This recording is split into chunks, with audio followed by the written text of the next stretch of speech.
자, 우리 이제 파이널 특강 제1강입니다. 여러분들 파트 1에 나와 있는 보험 일반 이론 파트 보도록 하겠습니다. 자, 여기에서는 여러분들 보험의 목적, 특성 이렇게 나와 있는데, 자, 우리 예상치 못한 손실을 집단화한다. 여러분들 위험 집단이라고 우리 많이 들었죠? 대수의 법칙이 작동하는 동질의 위험 집단이다라는 거예요. 그래서 여러분들 개개인의 손실 발생에 대한 불확실성을 보험자로 전가한다. 그러니까 개인들이 너무 위험해. 그러니까 이 위험을 어디로 가는 거예요? 보험회사에 보험 가입하는 거잖아. 그렇죠? 보험 가입을 전가라고 하는 거죠. 그러면 보험회사는요. 한 사람만 받으면 안 되겠죠. 여러 사람들을 받아야 되는 거죠. 이렇게 위험을 집단화함으로써 어떻게 되는 거예요? 한 사람한테 특정 쏠리는 것을 방지하고 보험회사는 안정적으로 보험을 운영할 수 있는 거예요. 즉 위험을 받았지만 많이 가입을 시켜서 위험을 분산시키는 거야. 그렇죠? 그걸 가지고 위험의 분산 이렇게 얘기하죠. 위험의 전가는 뭐예요? 계약자가 보험회사한테 이렇게 떠넘긴다. 이걸 전가라고 하고 보험회사는 어떻게 돼요? 많은 사람들을 받아서 그렇죠? 위험을 이렇게 골고루 분포시킨다. 이게 바로 이제 분산 이렇게 얘기를 하는 거죠, 여러분들. 이해됐나요? 그렇다라는 거예요. 자, 우리 두 번째 보니까 여러분들 각각의 위험 전가에 대한 보험료를 납부로 불확실한 손실을 확정 손실로 전환한다. 요 확정 손실이란 얘기는 뭐예요? 보험료죠. 뭐 한 달에 10만 원씩 이렇게 따박따박 내면은 나는 근심 걱정이 사라진다라는 겁니다. 그죠? 불확실해서 내가 혹시 불의의 사고를 당했을 때 엄청나게 많은 피해가 되는데 날지 안 날지 모르는 상황인데 그죠? 이런 불안함을 확실한 손실로 대체함으로써 안정적인 내 삶을 영위할 수도 있는 거고 기업하시는 분들은 어때요? 우리 앞으로 이제 공장에 화재 날 거 불안할 떨지 마시고 월간 보험료 딱 뭐 비용으로 딱 요거 지불하면은 확실하게 좀 지켜줄 수도 있습니다. 이렇게 하는 거죠, 여러분들. 보험이 그런 거잖아요. 그렇죠? 자, 그리고 다섯 번째 보니까 실제 손실에 대한 실손보상의 원리가 대원칙이에요. 원칙이다라는 거예요. 그런데 일반 물건들 손해보험은 실손보상, 즉 보험 가액을 정할 수 있죠. 그런데 사람이라든지 꼴통품 뭐 이런 것들은 가액을 정할 수가 없어. 그럴 때는 어떻게 해야 돼요? 원래 실손보상이지만 실제 손실액을 추정하기가 힘드니까 요 일정 금액을 합의해서 보험 가입하는 거죠, 여러분들. 그래서 인보험 뭐 이런 것들은 다 정액보상 이렇게 얘기들을 하는 거죠. 자, 우리 대수의 법칙이 작동해야 된다. 뭐 당연한 말입니다. 그렇죠? 그래서 보험 목적, 그러니까 보험 목적이 뭐예요? 그 대상을 얘기하는 거죠, 여러분들. 우리 사람이면은 인보험은 사람, 주택화재보험은 주택, 이것들은 이런 특징들을 가지고 있다. 뭐 이런 것들 간단하게 뭐 기본 이론 하도 많이 해가지고 여러분들 문제도 많이 풀어봐가지고 다 정리가 될 거예요. 자, 그리고 위험과 관련된 부분들은 순수 위험, 투기적 위험, 그리고 또 뭐가 있었죠? 정태적 위험, 동태적 위험. 요거 상당히 중요하죠. 과거에도 출제가 됐고. 자, 순수 위험은 나쁜 쪽으로만 결과가 나오는 거. 투기적 위험, 이익도 볼 수 있고 손실도 볼 수 있는 거. 즉 뭐예요? 위험이 터졌어. 이런 변동성이 발생을 해서 그 결과가 어떻게 나오느냐라는 거죠. 그래서 결과에 따른 분류다라는 거죠. 나쁜 것만 발생하는 거, 조기 사망, 화재, 자연재해, 교통사고. 그래서 요런 거가 우리가 보험 가입의 대상이에요. 그러니까 순수위험, 모든 순수위험이 보험 상품으로 만들어진다 그 뜻이 아니라 기본적으로 순수위험 중에서 그쵸? 보험 상품화 할 수 있는 것들이 이제 나온다라는 거예요. 근데 이제 투기적 위험과 관련된 부분들은 이익도 발생할 수 있다. 그렇죠. 투자, 복권, 도박, 그렇죠. 보험 상품화 대상이 아니다라는 거죠. 자, 이렇게 간단하게 정리하면 돼요. 자, 다음 정태적 위험과 동태적 위험. 동태값, 경제적, 그렇죠. 경제적인 요인에 있어 사회 경제적인 상황에 따라서 우리 변동하는 거. 그리고 정태적 위험은 개인적인 위험 또는 자연적인 위험, 자연재해까지도 돼요. 그렇죠. 개인적 자연재해. 자, 요런 것들에 의해서 발생하는 그런 위험들을 얘기한다라는 거예요. 자, 즉 정태적 위험과 동태적 위험을 구분하는 기준은 뭐 때문에 발생했어? 라는 거죠. 결과가 아니라 그 결과 이익 났어? 손실 났어? 이게 아니라 뭐 때문에 그 원인, 그죠? 발생 상황, 이게 원인이죠. 원인에 따라서 이렇게 구분한다. 즉 원인에 따라서 우리가 무슨 위험으로 구분하고 결과에 따라서 무슨 위험으로 구분한다. 이거 여러분들 잘 기억하셔야 돼요. 그렇죠? 결과에 따라서는 좀 전에 봤죠? 순수 위험, 투기적 위험. 원인에 따라서는 정태적 위험, 동태적 위험. 자, 여기서도 정태적 위험이 바로 보험 상품의 대상이 된다. 이 보험 상품의 대상이 된다는 얘기는 대수의 법칙이 기본적으로 깔려 들어간다라는 거예요. 자, 그런데 이 동태적 위험, 사회적 위험은 여러분들 대수의 법칙이 작동하지가 않아요. 그래서 여러분들 보험의 상품의 대상이 되지를 않는다라는 거예요. 그렇다고 해서 이 정태적 위험이 모두 보험 상품이냐? 아니죠. 그 중에서 상품화 시키는 것들이 그쵸? 있을 거다라는 거예요. 자, 그러면은 이렇게 그런 위험들 중에서 상품화 시킬 수 있는 위험이 되기 위한 그 조건은 뭐냐? 즉 보험 상품, 즉 보험의 대상이 되는 그런 불확실한 위험들은 어떤 조건들을 충족해야지만이 상품화 될 것이냐. 자, 일단 여러분들 대수의 법칙이 작동을 해야 되니까 그렇죠? 다수의 종질적인 위험 집단이 존재해야 되고 그렇죠? 너무 고의적인 사고가 일어나면 안 되죠. 우연한 사고여야 된다라는 거죠. 이게 완전 기본적인 거죠, 여러분들. 그리고 손실액을 측정할 수 있어야 돼요. 보험금 줘야 되니까. 우리 돈의 논리이기 때문에 금액을 측정하지 못하는 우울함 이런 것들은 보험사고에 보험 가입의 대상이 되지 않죠. 그렇죠? 우리 어쨌든 간에 돈으로 결정되는 거예요. 그러니까 금액을 측정할 수 있어야 되고 당연하죠, 여러분들. 확률을 예측할 수 있어야 된다. 대수의 법칙. 그죠? 이런 기본적인 전제가 되는 그런 것들을 이런 위험들을 상품화한다라는 거예요. 그런데 모두 순수 위험하고 개인적 위험을 상품화하기에는 그렇고 너무나 그렇죠. 큰 사건 사고가 터지게 되면은 보험회사 입장에서는 막막하겠죠. 그래서 재난적 위험은 안 되고 그렇죠. 보험회사가 이렇게 보상을 할 정도의 금전적인 보상이 될 정도의 그런 피해가 되는 거지 무슨 뭐 쓰나미 뭐 이런 것들 그렇죠. 너무 힘들죠. 물론 일부 상품화 해가지고 손해보는 회사도 있긴 하겠지만은 기본 전제는 이렇다라는 거예요. 자, 그런데 요건 회사 입장이고 우리 가입자 입장에서는 어떻게 될까요? 가입자에서 한 달에 보험료를 이렇게 만들어 놓고 보험료가 1,000만 원씩 내려요. 한 달에. 누가 가입해 이거를. 그죠? 그래서 보험 계약자 입장에서는 합당한 알뜰한 보험료 이렇게 해야지만이 보험 상품화가 되겠죠, 여러분들. 그래서 5번은 회사 입장, 6번은 계약자 입장 이렇게 정하시면 될 것 같아요. 그렇게 어려운 문제 아니잖아, 이런 것들. 그죠? 이것도 과거에 기출된 적이 있죠. 그래서 이런 부분들 여러분들 개념들 잘 체크하셔야 돼요. 자, 다음 우리 사회보장제도를 보완하는 게 이제 보험의 기능이죠. 보험의 기능에서. 그러면 사회보장제도와 관련된 부분들이 우리 교재에 나와 있는 게 3가지가 나와 있죠. 사회보험, 우리는 여러분들 이걸 무슨 보험이라고도 얘기할까요? 공영보험, 그쵸? 우리 우체국은 국영보험, 그죠? 국가가 운영하는 보험, 그래서 국영보험, 이건 우체국 보험을 얘기를 하는 거고요. 자, 우리 공영보험, 각종 공사들이 있어요. 그쵸? 우리 국민건강보험공단, 공단이네. 그죠? 국민연금공단, 산재보험공단, 고용보험공단, 뭐 이런 데가 있다는 얘기죠. 이런 공사, 공단에서 운영하는 보험이 사회보험이에요. 즉, 4대 보험이라고도 얘기하고, 국민건강보험 말고도요, 장기요양보험 해가지고, 뭐, 앞에, 노인장기요양보험, 뭐, 이렇게도 표현하죠, 여러분들. 그래서 노인장기요양보험 같은 경우에는 2008년도 우리나라에서 시행되는, 공적 장기간병보험의 성격으로, 그쵸? 다 공부했잖아. 이런 것들까지 포함시키면은 5대 보험이다. 이게 바로 사회보험이다라는 거예요. 자, 이거에 비해서 여러분들 공공부조란 얘기는 공공에서 도와준다라는 거예요. 힘드시니까, 그죠? 먹기 힘들고 치료받기 힘들고 이렇게 생활유지가 엄청 힘드신 분들을 위해서 기초생활보장, 최저생활보장을 하는 그런 제도가 바로 공공부조다. 기초생활보장, 그렇죠? 기초생활보장, 뭐 생계급여, 주거급여, 의료급여 여러 가지 급여 혜택들을 쭉 제공하는 게 바로 공공부조다. 자, 우리 사회 서비스, 우리 여기다가 하나만 더 이렇게 빈칸 쳐서 집어넣으면 사회복지 서비스, 그죠? 사회복지 서비스. 우리 약자들을, 사회적인 약자들을 이렇게 복지 혜택을 주는 것들. 자, 이런 것들을 얘기합니다. 그래서 삶의 질 향상을 위해서 사회적으로 꼭 필요하지만 저수익성, 민간 참여가 부진하기 때문에 정부 지자체가 제공하는 복지 서비스 이렇게 얘기하죠. 대표적인 게 뭐가 있나요? 노인복지, 장애인복지, 아동복지. 건강복지. 뭐 건강복지라는 표현은 그렇죠. 과거에는 여성복지 이랬어요. 남자보다는 여자가 약자니까. 그러니까 여성이라고 하니까 조금 성차별하는 것 같아. 그쵸? 그러다 보니까 가정복지 이렇게 바뀌었어요. 그러다 또 건강복지 뭐 이런 식의 뉘앙스로 지금 용어만 바뀔 뿐인 거예요. 자, 어쨌든 이런 복지 서비스와 관련된 부분이 이제 사회 서비스다.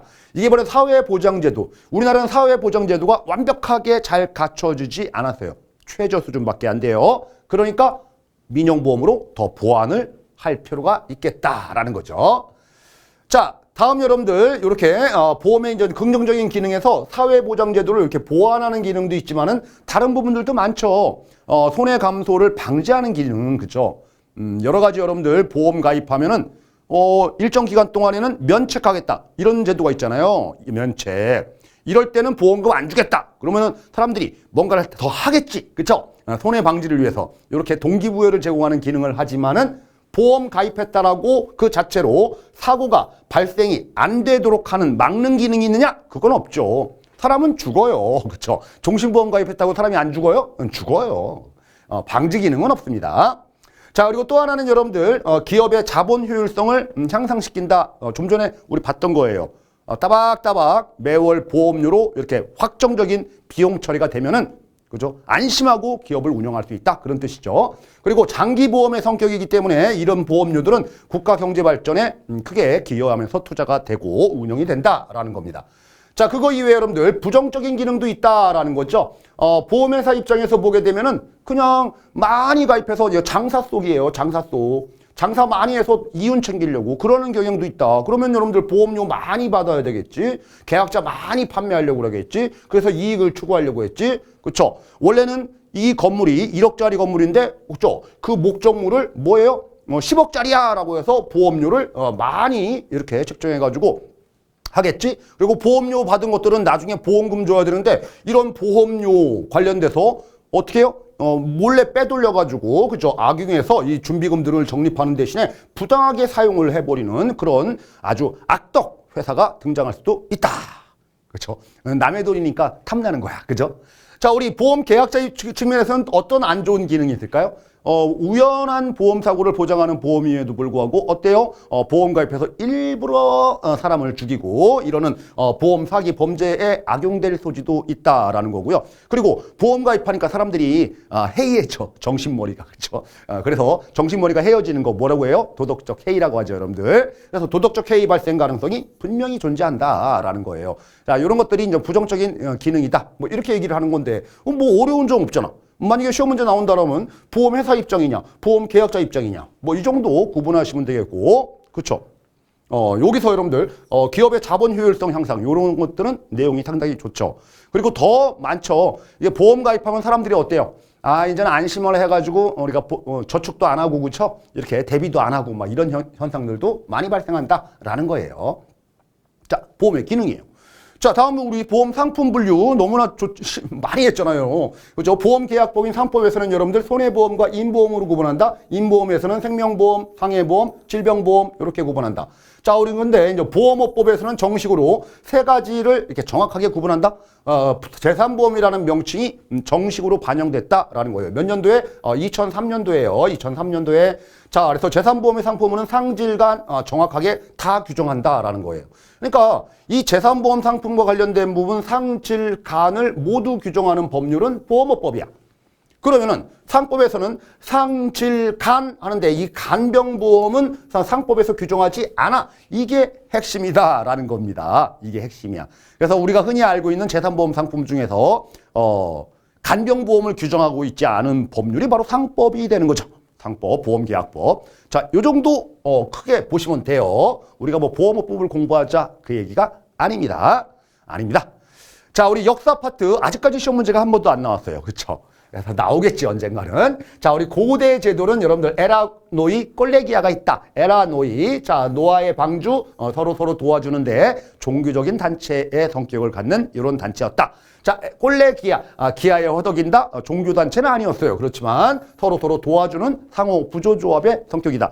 자, 어쨌든 도와주니까 여러 군데 도와줬겠지. 그죠? 누가 돌아가셨다. 그러면 장례금, 유족들 지원해주고.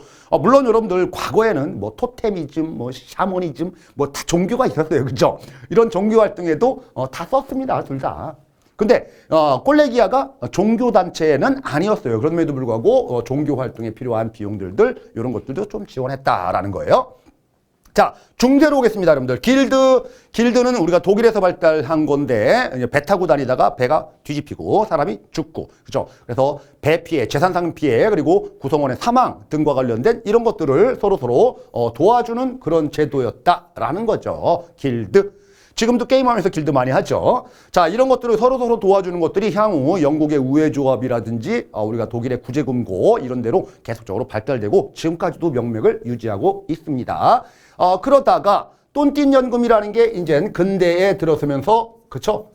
등장을 했어요. 똔띨연금. 17세기 말 프랑스 루이 14세가 우리 다른 프랑스의 사람이 아닌데 이탈리아의 은행가 톤티라는 사람이 이렇게 아이디어를 낸 거를 가지고 그쵸? 프랑스 루이 14세가 연금 상품을 만든 거죠. 그게 바로 똔띨연금이다라는 거예요. 이건 뭐냐면은 사람들한테 돈을 모아가지고 이거 국가 재정을 위해서 쓴 거예요. 국가 재정을 위해서. 국가에 납부해서 국가, 그쵸? 를 위해서 쓴 일종의 종신연금이다. 요게 중요하죠. 종신연금이다. 그러니까 죽을 때까지 줘야 되니까 뭐를 계산해야 돼서 사람들이 얼마나 죽는지 평균 수명이라든지 이런 사망률도 계산해야 되고 자, 돈 받은 것들을 이자를 부리면서 가야 되니까 그렇죠? 이자 계산법 자, 이런 것들 우리 사망률이라든지 이자 계산법 등 근대적 수리기법 적용된 이런 최초의 제도가 바로 똔띨연금이었다라는 거예요. 상당히 의미가 있는 연금이죠. 그래서 종신연금이라는 말에서 우리 이자 계산법, 사망률 자, 이런 것들을 유추해내면 되겠다라는 거죠. 유추해내면. 자, 그러다가 이제는 회사가 등장을 합니다. 회사가. 그죠? 생명보험사가 등장을 한다. 자, 우리 영순위 생명보험사는 영국의 에코터블이다라는 거죠. 에코터블 생명보험사. 에코터블. 그러니까 생명보험사다 보니까 여러분들 사망보험 이런 것들도 판매했겠죠. 우리가 지금 흔히 말하는 사망보험. 예상 수명도 종신보험이니까 알아야 되고 이거 보험료도 계속적으로 체계적으로 회사가 운영하는 거예요. 아까 똔띨연금은 여러분들 그냥 마구잡이였어요. 이거는 국가가 루이 14세 봐요. 얼마나 그쵸 칼자루를 쥐고 했겠어요. 그렇죠? 그냥 마구잡이였어 이거는. 자, 그런데 이제 회사가 영리 추구 목적의 보험회사가 등장하면서 합리적인 여러분들 보험료를 책정하고 중간에 깨는 사람도 있고 막 이런 사람들도 있으니까 체계적인 시스템 보험료도 딱 정하고 해약 환급금 어떻게 주겠다 얼마까지 가입할 수 있다 배당은 어떻게 주겠다 지금 그죠 지금 사용하는 그런 보험과 관련된 그런 기법들이 다 들어가 있어요. 이런 최초의 회사가 바로 에코터블이다. 그렇죠? 에코터블 영순위 회사 중에 영순위. 자, 그러면 그 다음 1순위는 누구냐라는 거죠. 독일이냐 아니면은 미국이냐? 미국이다라는 거예요. 미국이 앞선다. 펜실베니아 생명보험사. 연도까지 외우지 마세요. 이런 거를. 뭐 이렇게 중요하다고. 연도. 그렇죠? 그래서 영국 다음에 미국 다음에 독일 이렇게 보험사까지 다 외울 필요 없잖아요. 펜실베니아 이게 뉴욕 생명보험사다 그러면 틀린 말로 다른 시험에서는 출제했지만 우리 시험 그렇게까지 나올까요? 요 정도 보시면 되겠습니다. 자, 그럼 우리나라 여러분들 도와주는 제도는 개와 보가 있었다라는 거죠. 개와 보. 개는 언제부터? 삼한시대 때부터. 보는 신라시대 때부터. 그래서 여러분들 보신탕, 삼계탕 이렇게 외우셨죠. 서로 도와주는 제도고 개는 여러분들 개모임 지금까지 쭉 이어지고 있죠. 그런데 보는 종교, 불교적인 성격을 갖고 있기 때문에 신라시대 그 다음에 고려시대도 불교 국가잖아요. 고려시대 때도 크게 성행을 했다. 망하지 않았어요. 그런데 이제 조선시대에 들어서면서 우리나라는 성리학, 유교가 들어오고 불교가 일정 부분 탄압이 됐죠. 그때 점점 사라지기 시작했다라는 거죠. 지금 보호 없잖아요. 그렇죠? 그래서 이런 거 좀 기억해 두시면 될 거고요. 자, 우리나라 이제 근대 생명보험은 어떻게 도입됐느냐라는 거예요. 우리 조선 말기 때 일본 때문에 항상 문제죠. 일본과 강화도 조약이 체결됐다. 1876년. 그래서 서양 열국들이 우리나라에 팍 들어오기 시작하는 거죠. 미국, 독일, 프랑스, 일본 다 들어와. 그죠? 그러면서 보험 신문물이 들어오기 시작했다라는 거죠. 근데 신문물 중에 이제 보험 중에서 최초의 이제 외국 보험사가 우리나라에 국내 대리점을 설치했는데 그게 일본이었어요. 일본 놈들이 배 타고 왔겠지. 비행기 타고 오지는 않았겠지. 배 타고 오면은 제일 먼저 도착할 곳 부산에. 그렇죠. 서울 아닙니다. 부산에 대리점을 설립을 했다라는 거예요. 자, 그러다가 이제 1900년대 들어서면서 일제 강점기가 이제 시작되는 거죠. 그렇지만 우리나라 사람들은 우리나라 나름대로의 독립운동, 보험도 독립운동을 했네요. 그래서 조선생명보험사, 조선손해보험사가 만들어졌다라는 거죠. 21년도, 22년도에 우리나라 자체적인 생명보험사예요. 그리고 손해보험사. 그렇죠. 머리 잘 탔겠어요. 뭐 그렇지. 자, 어쨌든 패망해서 일본은 떠났다라는 거죠. 일본은 떠났다. 일본은 떠났는데 여러분들 그동안 우리나라에서 보험 사업하면서 보험료 받았겠죠. 다 돌려주고 가야지. 그렇죠. 환급 없이 먹고 튀었다라는 거죠. 먹튀. 먹튀. 그러니까 기분 나빠. 보험에 대한 불신풍조가 지속적으로 되면서 또 6.25 전쟁도 터지고. 그렇죠. 그래서 50년대는 아예 보험 산업이 할래 할 수가 없는 그런 형국이죠. 그러다가 이제 새마을운동 하면서 여러분들 60년대 들어서면서 경제 5개년 개발 계획 막 하면서 발전을 하기 시작을 하는 거죠. 그러다 보니까 우리가 생명보험사가 드디어 이제 보험사로서의 입지를 다지더라. 그래서 3대 금융기관, 은행, 보험, 증권사에서 3대 금융기관으로 저축기관으로 지정을 해주게 되는 겁니다. 60년대. 그러다가 이제 점점 발전해서 70년대 그러니까 개인들도 먹고 살만 하더라라는 거죠. 개인들도 먹고 살만 하더라. 그래서 개인들도 보험 가입들을 이제 하기 시작을 하는 게 70년대에 들어서면서 물론 60년대도 개인 보험은 판매가 됐겠지만은 단체 보험 중심이었고요. 자, 단체 보험 중심이다 이런 말은 교재에는 없습니다. 그렇지만 여기 개인 보험으로 전환됐다 70년대 자 이런 거는 교재에 있죠. 그래서 유추해 보는 거예요. 이렇게.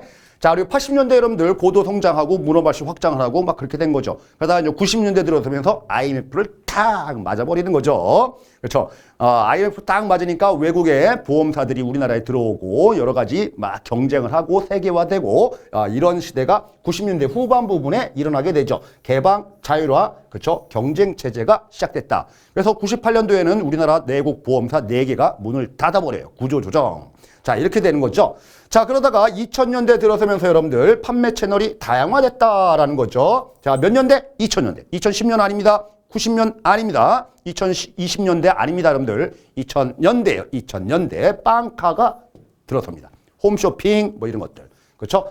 자, 그러다가 2013년도에 여러분들 인터넷 전문 보험사 2015년도에 그죠? 보험 담화 비교하는 거죠. 그리고 2017년도에 내보험 찾아줌. 그죠? 그래서 2010년대에 3가지가 있었다. 딱 가운데가 뭐예요? 15년. 그죠? 가운데로 다 모여. 그죠? 끝에는 줌으로 끝나. 처음 시작은 인터넷. 그죠? 자, 이렇게 13, 15, 17을 순서대로 요거는 한번 눈여겨볼 필요가 있겠습니다. 그리고 2021년도 여러분들, 21년도 한참 늦었어요. 지금으로부터 한 4년 전밖에 안 되네. 금융소비자 보호하겠다라고 뒤늦게 우리나라는 그렇죠. 물론 그 전에 보험업법이라든지 각종 법률에서 금융소비자 보호, 보험소비자 보호에 관련된 규정들은 있었지만 너무 늦었다. 2021년도에. 자, 우리나라 순서 기억해 두시면 되겠습니다. 자, 이렇게 1장 파이널 특강 정리했습니다.